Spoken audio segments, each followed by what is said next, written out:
오늘 말씀의 제목은 지혜로운 자기관리라고 제목을 잡겠습니다. 이 얼마 동안 교회는 이제 비대면 예배를 요구를 받았고 그동안에 잘 협조적으로 지켜왔습니다. 그런데 이제 사탄의 이 간교한 그러한 그 계책에 의해서 이제 제2차 코로나 확산에 있어서 교회가 주도적인 그 책임을 가지고 있는 것처럼 이렇게 인식이 되게 되었습니다. 그렇게 해서 정부는 더 강도 높게 교회의 모임을 억제하도록 요구하고 명령하고 있습니다.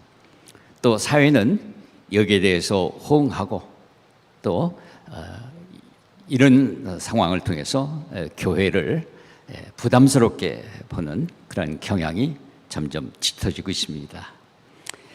그런데 우리는 이제 역사를 이끌고 가시는 하나님께서 어떻게 이렇게 섭리하시고 또 어떻게 진행을 해 나가시는지 우리는 잘 알 수는 없습니다. 그러나 우리가 알고 있는 것은 바로 교회는 어려움을 겪을 때마다 더 전진하는 역사를 기록했습니다. 교회의 역사는 승리의 역사입니다. 그래서 우리는 이러한 여건과 또 환경 속에서 우리는 위축되거나 또는 낙심하지 않습니다. 오히려 이런 교회를 통해서 우리는 하나님의 말씀과 뜻을 통해서 잘 분별하고 해석하면서 대반전의 기회를 삼는 이러한 사람들입니다. 다시 말하면 우리는 지혜로운 하나님의 백성이 될 것입니다. 그래서 오늘 각처에서 이렇게 마음에 참 여러 가지로 아픔과 또 어려움을 느끼시는 모든 분들에게 이제 우리 주님은 교회를 붙들고 계신다. 교회는 승리한다 하는 것을 말씀드리고, 그렇지만 이런 계기를 통해서 오늘 우리들에게 주님께서는 무엇을 가르쳐 주시기를 원하시는지 자기를 성찰하고 그 다음에 또 우리들 자신이 이제 특별히 저는 제가 그동안에 이렇게 씨름하고 이렇게 삶에서 고민해 왔던 부분들 좀 더 구체적인 것들을 이 시간에 말씀을 드리겠습니다. 오늘 본문은 15절에서 21절까지 계속 명령 문장이에요. 특별히 이제 15절부터 보면요, 너희가 어떻게 행할지 자세히 주의하라 주님은 말씀하셨습니다. 살펴보라는 것입니다. 제발 어리석게 굴지 말고 지혜 있는 자 같이 하라 하는 것입니다. 그러면 지혜 있는 자 같이 하는 것은 어떤 것일까? 거기 17절과 18절 두 가지가 나와 있죠. 17절은 오직 주의 뜻이 무엇인가 이해하라 하는 것이고, 18절에는 오직 성령으로 충만함을 받으라. 요점은 아주 명료합니다. 그래서 우리가 어떻게 행할지를 자세히 주의해서, 그래서 지혜 있는 자같이 행해야 되는 두 가지 방향은, 하나는 오직 주의 뜻이 무엇인가 아는 것입니다. 또 하나는 성령의 충만함을 받는 것이죠. 그런데 결국은 주의 뜻이 무엇인지 알게 되면 성령의 충만은 그냥 자연스럽게 연결이 되는 것입니다.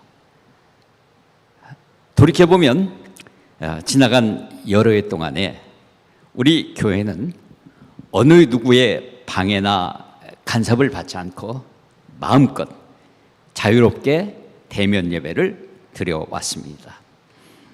그런데요, 오늘 읽은 이 19절에서 21절의 말씀을 여러분들이 이렇게 보시기 바랍니다. 그거 보면 우리가 예배 드릴 때 시와 찬미와 신령한 노래들로 서로 화답하며 너희의 마음으로 주께 노래하며 찬송하며 범사의 우리 주 예수 그리스도의 이름으로 항상 아버지 하나님께 감사하며 그리스도를 경외함으로 피차 복종하라고 하는 이 말씀이 우리 예배 속에서 그렇게 드려져 있었는가 하는 것입니다. 아마 성도들 각자가 평가하는 기준은 다를 수 있겠지만 저는 우리 교회에 속한 한 성도로서 안타까울 때가 너무너무 많았습니다. 흡족하지 못했습니다. 또 제가 목회자로서 저는 주님 앞에 송구스러울 때가 참 많았습니다.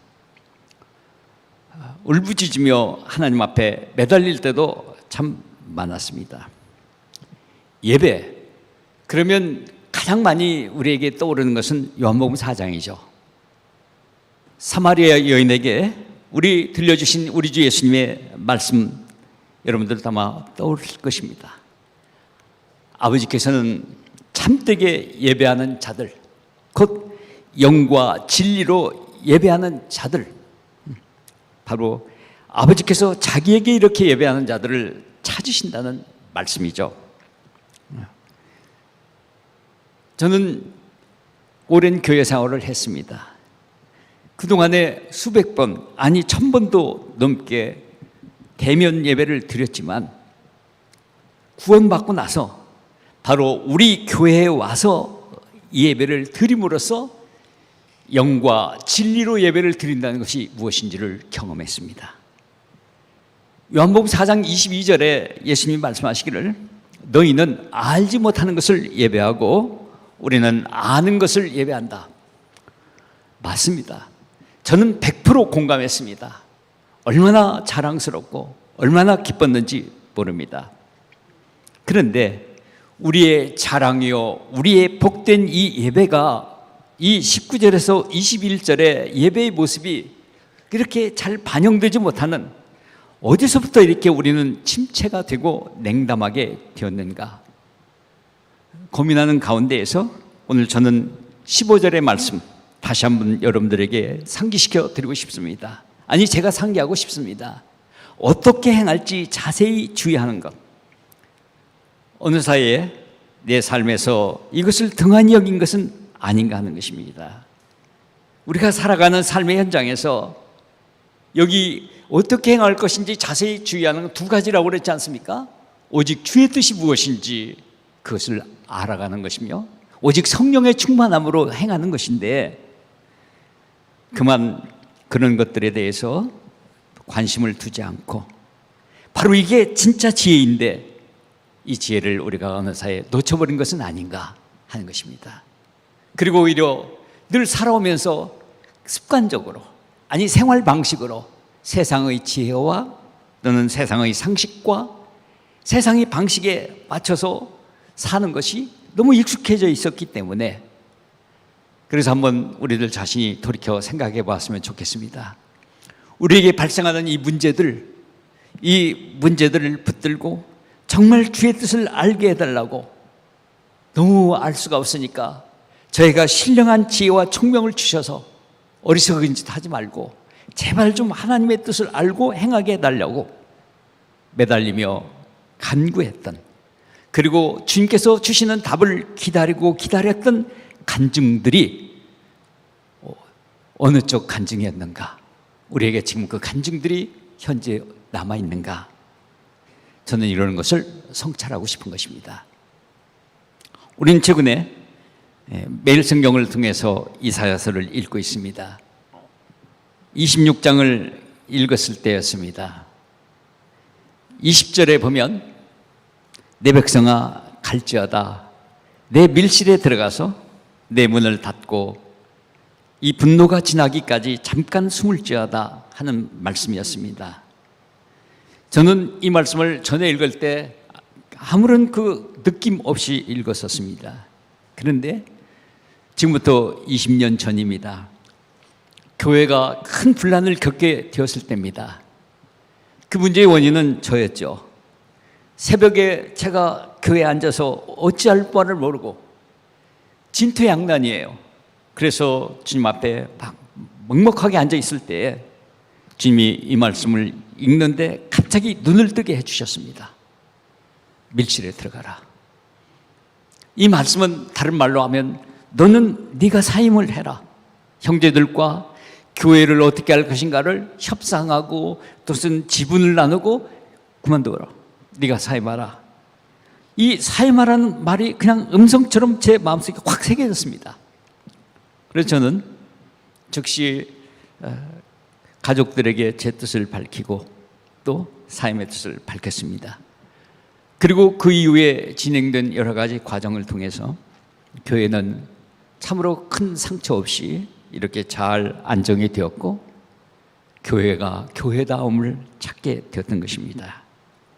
그때 그 한 말씀이 저의 삶을 그렇게 붙들었고 그 한 말씀이 우리 교회에 어떤 영향을 가져오게 됐는가를 생각하면서 이렇게 주의 뜻을 깨닫고 순종하는 것이 얼마나 중요한가를 다시 한번 또 감격적으로 이 며칠 전에 이 말씀을 되새기면서 참 마음에 깊은 감동이 되었습니다. 저는 주님의 뜻을 깨닫고 우리가 즉각 순종하는 것, 이것이 바로 우리 신앙의 본분이다, 신앙의 원칙이다. 저는 그렇게 믿습니다. 그렇게 가르쳤고요, 또 그렇게 살려고 애써 왔습니다. 어떤 분은 얘기하죠. 우리가 어떻게 하나님의 말씀을 100%다 순종할 수 있습니까? 그 질문은 굉장히 타당한 질문인데, 그래도 저는 그런 질문 한 분에게 꼭 물어보고 싶습니다. 정말 순종할 수 없습니까? 그렇다면 어떤 말씀을 순종하기가 그렇게 어려운지 좀 말씀해 주세요. 여러분들 자신도 한번 생각해 보시기 바랍니다. 하나님 우리에게 순종할 수 없는 말씀을 주셨습니까? 어떤 말씀을 순종할 수 없나요? 저는 제가 살아오는 경험상 불순종하는 것이 순종하는 것보다 훨씬 어렵습니다. 진짜 고통스러워요. 그런데 이제 반대 얘기를 말씀드리겠습니다. 진짜 순종하기 어려운 말씀 있습니다. 저한테 제일 어려운 말씀은 뭐냐면요, 데살로니가전서 5장 16절에 18절이에요. 항상 기뻐하라, 쉬지 말고 기도하라, 범사에 감사하라. 이것이 그리스도 예수 안에서 너희를 향한 하나님의 뜻이라고 말씀하시는 이 말씀입니다. 그래서 저는 이 말씀을 읽거나 다른 분들에게 혹시 얘기할 때 늘 긴장되는 것은, 그러면 당신은 100% 순종하냐고 물어볼 거 봐서 제발 저한테는, 여러분들 아마 제가 어떤 사람인지 아시니까 물어볼 분은 안 계시겠죠. 우리는 저나 나나 다 이렇게 비슷하지 않냐, 이렇게 생각하고 계실 겁니다. 그런데 제가 분명하게 알고 있는 건 뭐냐면, 아버지께서는 내가 이 땅에서 사는 동안에 이런 삶을 사는 것, 이것이 바로 하나님의 뜻이다 말씀하고 계십니다. 저는 명심하고 있습니다. 마음에 담고 살고 있습니다. 그런데 너무너무 몸이 지죠. 근데 이따금씩 제가 막 그 경험으로 볼 때 주님의 뜻을 깨닫게 되고 막 그것을 순종할 때, 또 순종하려고 막 몸부림을 칠 때, 이게 기쁨이구나, 그리고 이것이 정말 감사함이구나, 그러면서 또 더 기도하게 되고요. 이런 것을 많이 경험하게 됩니다. 그래서 정말 중요한 것은 주님의 뜻을 아는 것이 이렇게 중요하구나. 골로새서 1장이나 또는 에베소 1장에서 그 기도할 때 바로 우리에게 신령한 지혜와 총명을 주셔서 주님의 뜻을 알게 해주세요. 이 기도 제목은 저희 그냥 거의 필수 기도 제목이라고 저는 그렇게 삽니다.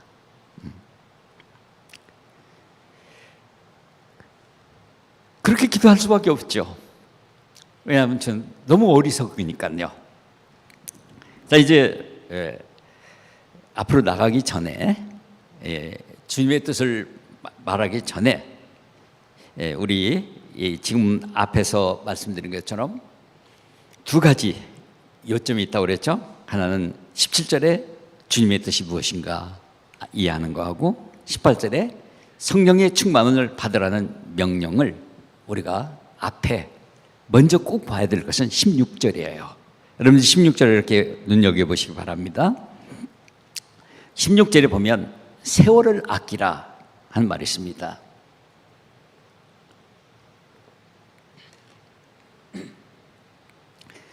이 말을 요즘 언어로 얘기하면 시간 관리를 하라, 이 말이죠. 그런데 세월을 아끼라 하는 성경 말씀에 난 외에 그 아래에 다른 번역이 나와 있습니다. 그걸 보시면 기회를 사라, 이런 말이 나와 있습니다.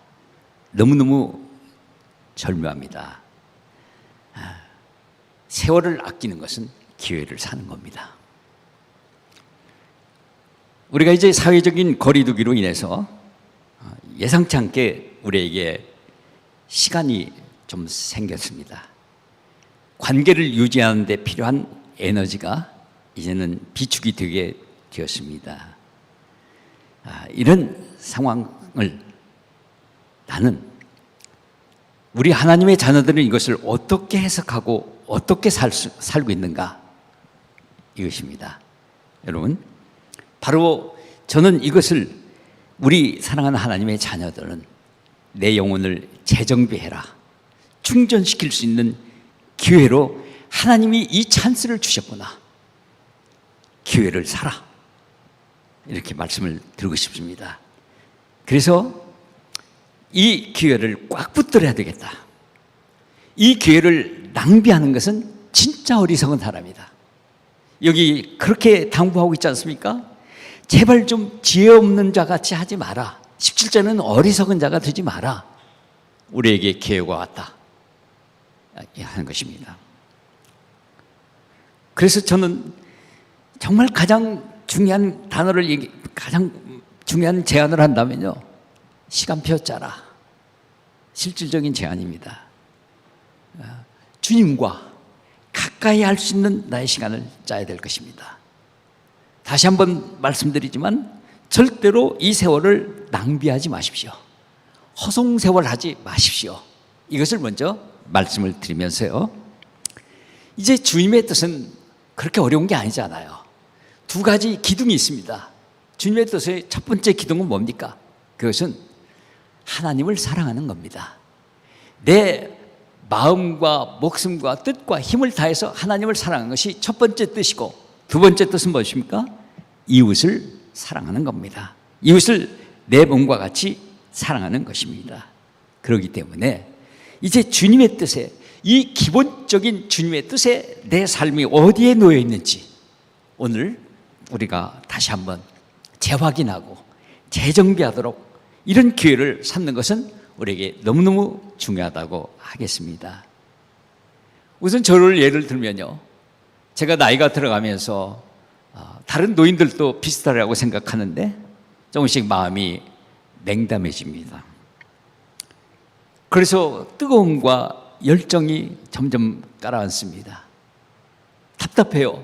그래서 어느 날 또 종종 기도 드리는데 하나님 앞에 말이죠, 기도합니다. 아버지 하나님, 제가 뜨거운 열정으로 사랑하기를 원하고 사랑을 고백하고 싶은데 이렇게 답답하고 냉담함이 자꾸 제 마음속에 저를 깔아앉게 합니다. 호소하는데요, 어느 날 갑자기 주님께서 제 마음속에 꼭 들려주시는 것 같아요. 야, 내가 너를 얼마나 좋아하는지 아냐? 그래서 갑자기 이 좋아하신다고 하니까 왜 이렇게 마음이 평안해지는지 모르겠어요. 하나님이 나를 좋아하신단 말이지. 그래서 그날 이후로 제가 기분이 굉장히 좋아졌어요. 이 사랑한다는 말이 더 좋을 줄 알았는데 좋아한다는 말이 왜 이렇게 기분이 좋죠? 여러분들께서 아마 각자 주관적으로 해석하시기 바랍니다. 그래서 하나님이 나를 좋아하신다, 하나님이 나를 사랑하신다. 여러분, 이 말씀을 우리가 다시 돌아갔으면 좋겠어요. 그냥 오랫동안 늘 습관적으로 남아있다가 습관적으로 기억에 남아있을 뿐 누리지 못하는 말씀들 한 가지만 찾아보겠는데요, 스바냐서 3장 17절이죠. 여러분들 아마 이게 곡조로도 붙어있기 때문에 외우시는 분들도 많이 있을 겁니다. 너희 하나님 여호와가 너희 가운데 계시니 그는 구원을 베푸실 전능자시라. 그리고 나서 나를 향해서 하는 말로 하죠. 그가 너로 말미암아 기쁨을 이기지 못하시며 또 너를 잠잠히 사랑하시고 또 너로 말미암아 즐거이 부르며 그리고 기뻐하리라. 이렇게 하시는 내용입니다. 이건 외우기도 그렇게 어렵지 않죠. 이미 곡조가 다 붙어 있으니까 외우라고 생각합니다. 요즘에 참 이 코로나 덕분에 손을 자주 씻습니다. 자연히 손 씻고 나면 습관적으로 우리가 거울을 자주 보게 되죠. 여러분, 그래서 거울을 보실 때 말이죠, 썩 자기 얼굴을 보시면서 어떤 생각을 하시는지 전 궁금해요. 야, 잘생겼다, 또 여기가 참 괜찮은데, 이렇게 생각하시는지 그건 잘 모르겠어요. 그런데 한번 이 생각을 해보시라고 제안을 드리고 싶습니다.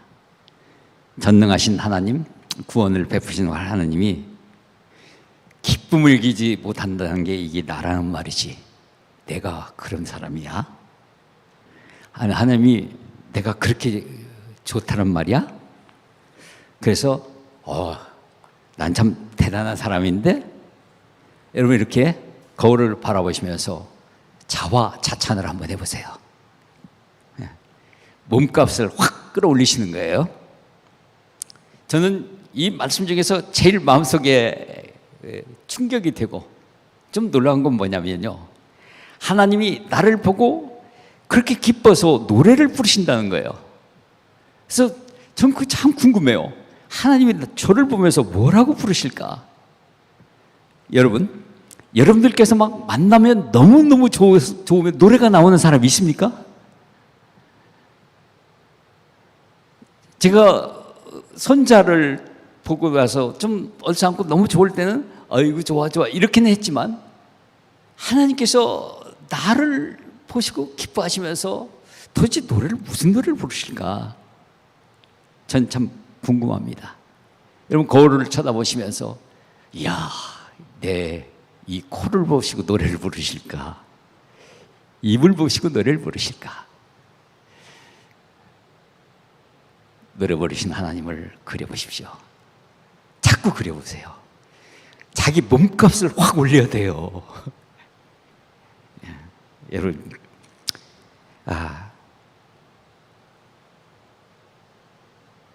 여하튼 조금 한 걸음 더 나가서 내 어디가 하나님 그렇게 좋으시고 그렇게 사랑스러우실까?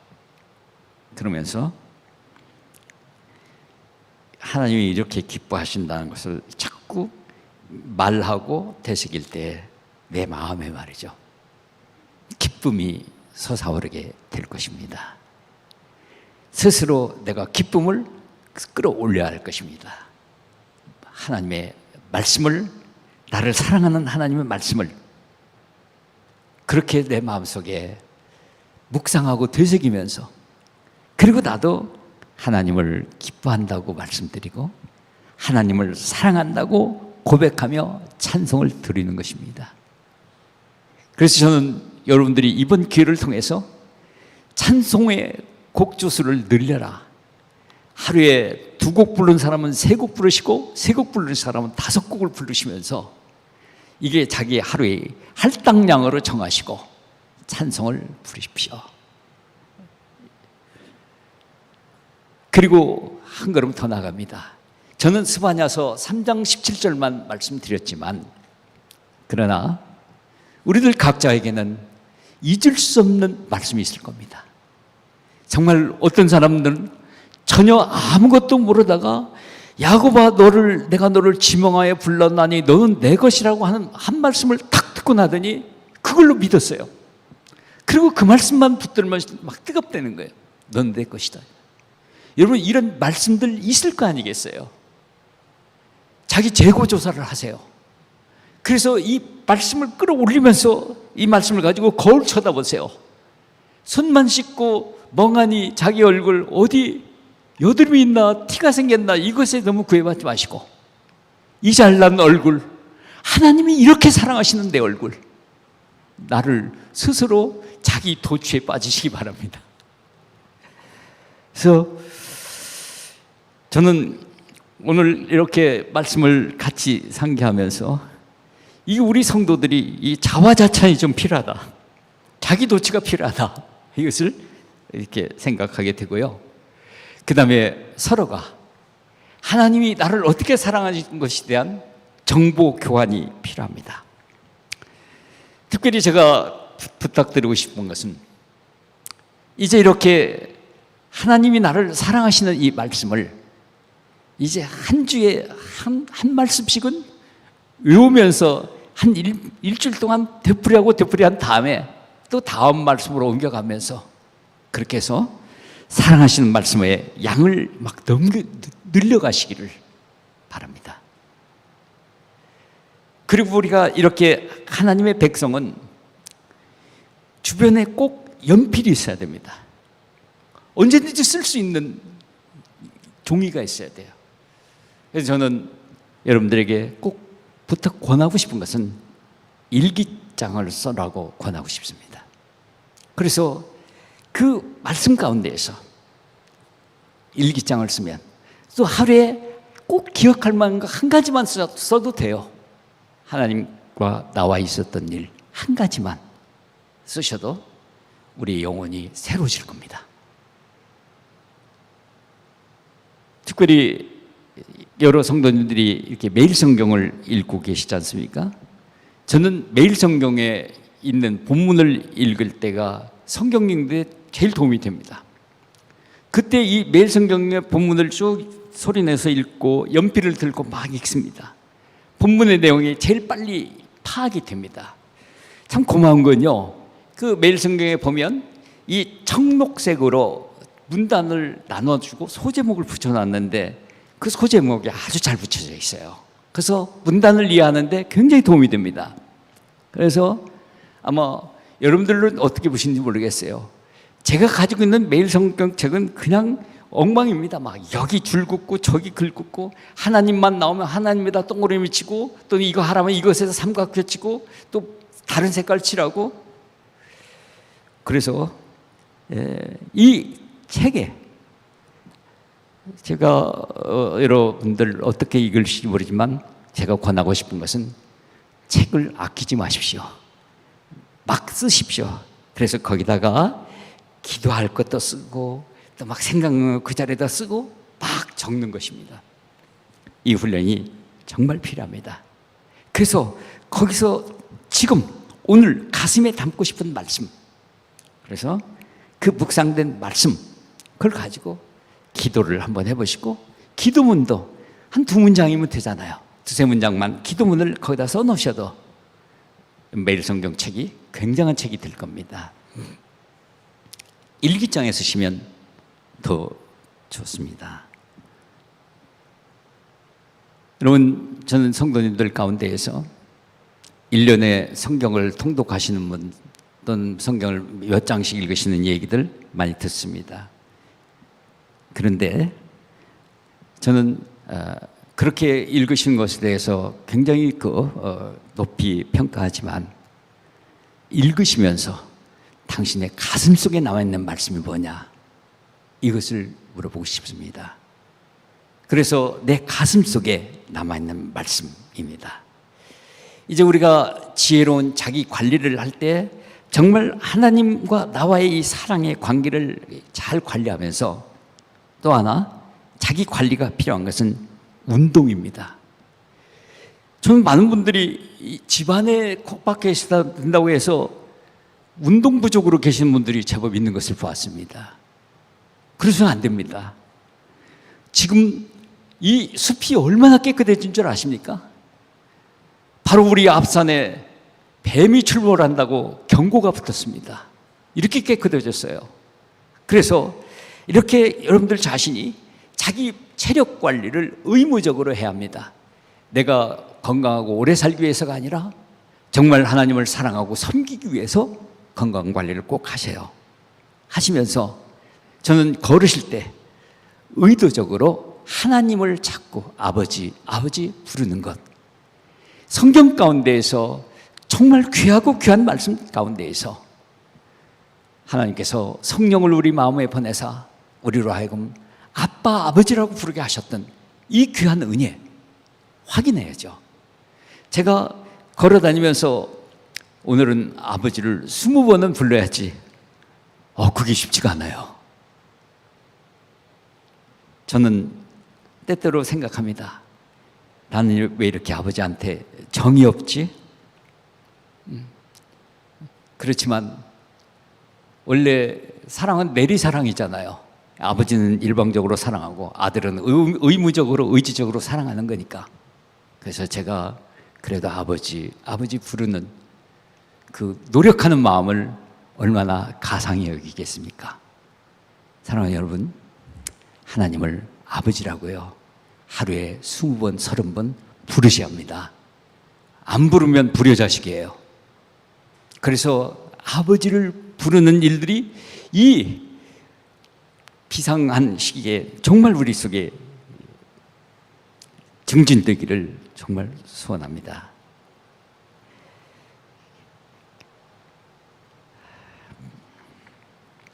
이제 저는 또 하나 말씀드리고 싶은 건, 내가 이렇게 하나님의 사랑받는 아들이라는 자신감 속에서 하나님이 원하시는 주의 뜻은 두 번째는 뭐냐면 이웃에 대한 사랑이잖아요.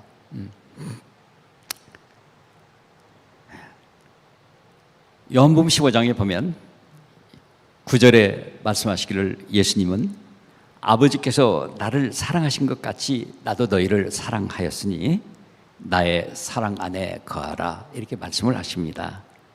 이 말씀은 그저 좋죠. 예수님의 사랑 안에 거하라 말씀하셨는데, 요한복음 15장 10절은 저는 깜짝 놀란 적이 있습니다. 예수님이 뭐라고 말씀하시는가 하면, 내가 아버지의 계명을 지켜 그의 사랑 안에 거하는 것 같이 너희도 내 계명을 지키면 내 사랑 안에 거하리라고 말씀하시는 것입니다. 아니, 우리 예수님이 아버지의 계명을 지켜서 아버지의 사랑 안에 거하신다고요? 제가 굉장히 놀란 적이 있습니다. 아버지의 계명, 예수님의 계명, 그것이 뭐냐? 요한복음 15장 12절에 내 계명은 내가 너희를 사랑하는 것 같이 너희도 서로 사랑하라 하는 이것이니라 말씀하셨습니다. 우리가 서로 사랑하는 것, 이것이 계명의 가장 핵심적인 말씀입니다. 요한복음 15장 11절에는요 왜 이런 말씀을 하시는가, 그 이유도 나옵니다. 요한복음 15장 11절, 내가 이것을 너희에게 이름은 내 기쁨이 너희 안에 있어 너희 기쁨을 충만하게 하려 함이니라 말씀하셨습니다. 예수님이 주시는 계명, 그것은 서로 사랑하라는 것인데, 우리가 서로 사랑하면 예수님의 사랑 안에 거하는 것이고요, 그럴 때 예수님의 기쁨으로 충만하게 된다는 것입니다. 예수님의 기쁨으로 충만한 삶을 사는 것, 이것은 바로 형제를 사랑하는 것에 나옵니다. 저는 지금 요즘처럼 사랑의 손을 내밀고 실천하기에 딱 좋은 기회가 또 있을까 생각이 듭니다. 조금만 우리가 생각해 보면 지금 모든 개인들 한 사람 한 사람은 고립되어 있습니다. 이제 더 고립되게 될 것입니다. 거리두기라는 말이 우리의 모든 관계성 속에서 우리를 점점 더 외로움 속으로 몰아넣어갈 것입니다. 바로 이와 같은 시점 속에서 당황하고 있는 우리의 사람들, 우리가 손을 뻗치는 것입니다. 위로와 격려가 필요한, 우선 많은 사람들이 필요한 것이 아니라 내가 위로와 격려가 필요한 성도의 명단, 우선 내가 어느 정도 알고 있는 명단, 이 명단을 일단 한 주간 동안에 3명에서 5명 정도를 우리가 떠올리시고 기도하는 겁니다. 그분을 위해서 기도하고 또 전화를 걸어서 그분의 사정을 좀 듣고, 내가 전화를 하는 것은 그분을 이해하기 위해서 전화하는 것입니다. 또 내가 그분을 유익을 드리기 위해서 전화하는 것입니다. 그렇게 함으로써 우리가 서로 위로가 되고 격려를 하는 것이죠. 여러분, 이것이 바로 사랑하는 실천입니다. 어느 것도 우리 이웃을 향한, 내 사랑하는 형제를 향한 것을 막을 수 없습니다. 그래서 정말 그 전화를 통해서, 어떤 전화가 어려우면 문자를 통해서 문안을 하고 격려의 말을 보내고 주님이 주시는 그 말씀을 전해주고, 이런 시간을 꼭 확보하셨으면 좋겠습니다. 그리고요, 정말 필요하면 만나시기 바랍니다. 우리가 집단적인 모임을 어려워하는 것이지만 1대1로 만남을 누가 막겠습니까? 그래서 이 만나서 같이 식사하고 같이 기도하는 겁니다. 저는 최근에 들어와서 이렇게 어떤 성도들을 찾아가서 직장으로도 또는 개인적으로 만나서 같이 기도합시다. 같이 기도하고 또 같이 식사하고, 그럴 때 얼마나 상대방이 힘을 얻는지, 위로를 얻는지. 여러분, 예수님이 기쁨이 너희 안에 충만하기를 원하시는데 그 충만은 어디서부터 오는 것인가? 서로 사랑하는 데서 온다고 말씀하셨습니다. 서로 사랑은 우리가 구체적으로 그 사랑을 위한 우리의 노력과 헌신이 필요합니다. 사실 저는 이 말씀을 생각하면서 동병상련이라는 말이 떠올랐습니다. 이 같은 병을 앓고 있는 사람들은 상대방의 입장을 잘 이해합니다. 그래서 서로 비슷한 처지에 있는 사람들, 바로 같은 비슷한 고통과 어려움을 겪고 있는 이 사람들에게 그때 서로 불쌍히 여기죠. 서로 위해주고 위로해주죠. 동병상련입니다. 오늘 이 땅에서 지금 누가 동병상련의 정을 나타낼 수 있겠습니까? 참으로 하나님을 사랑하고 가까이 가 있는 사람들, 그래서 내 이웃을 가까이 하려고 하는 사람들. 그래서 여러분, 우리가 이 어려운 시기가 아니라 우리에게 지혜로운 관리의 시기가 되었다는 것, 이것을 이제 말씀을 드리고요. 우리가 이제 이 앞으로 사회적 거리두기가 어떻게 될지 모르겠습니다. 하여튼 간에 이번에 사회적 거리두기가 2단계로 격상이 됐습니다. 그럴 때 저는 오늘 여러분들과 함께, 우리들은 거울 쳐다보면서 자화자찬하고 또 우리의 사랑하는 형제 자매들 몇 사람씩 떠올리면서 동병상련의 정의로 우리가 나아갈 때 우리는 영적 단계를 격상시킬 것이다. 우리의 기회가 될 것입니다. 다시 한번 말씀드리지만 우리는 여기서 위축되거나 그리고 스스로 좌절할 필요가 없습니다. 오히려 이 기회가 하나님이 주신 기회요 찬스라는 것입니다. 어리석게 굴지 말읍시다. 세월을 아끼라. 다시 한번 말씀드립니다. 내 자신의 시간표를 짜야 된다 하는 것입니다. 내가 하나님을 사랑하는 시간에 시간표를 내놓으십시오. 내가 이웃을 사랑하기 위한 시간표를 짜십시오. 우리가 상황이 어떤 상황이든지 간에 한 가지 분명히 해야 될 것은, 내가 하루하루 사는 동안에 변화가 없다면, 성장이 없다면 그것은 구원이라고 볼 수 없습니다. 그러나 내 마음속에 변화와 성장의 소원을 갖고 있다면 내가 가지고 있는 구원을 구원답게 하셔야 될 책임이 있습니다. 그러기 위해서는 정말 중요한 건 뭐냐? 결심이 필요합니다. 오늘 결정이 필요합니다.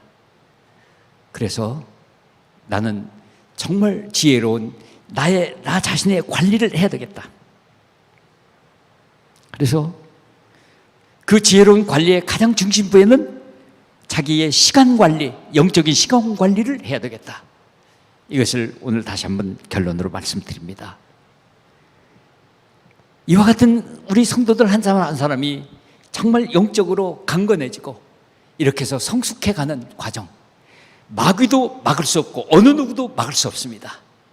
그래서 우리들이 이렇게 성숙함으로써 우리들이 대면 예배의 자리가 왔을 때 아까 읽은 에베소서 5장 19절에서 21절 말씀처럼 우리 속에서 시와 찬미와 신령한 노래로 서로 화답하고 정말 주님의 이름으로 감사가 넘치고 정말 주님의 이름으로 영광과 복종의 섬김이 나타나는 그런 시간이 곧 올 것입니다. 그 시간을 위해서 우리가 준비해야 될 것입니다. 이제 오늘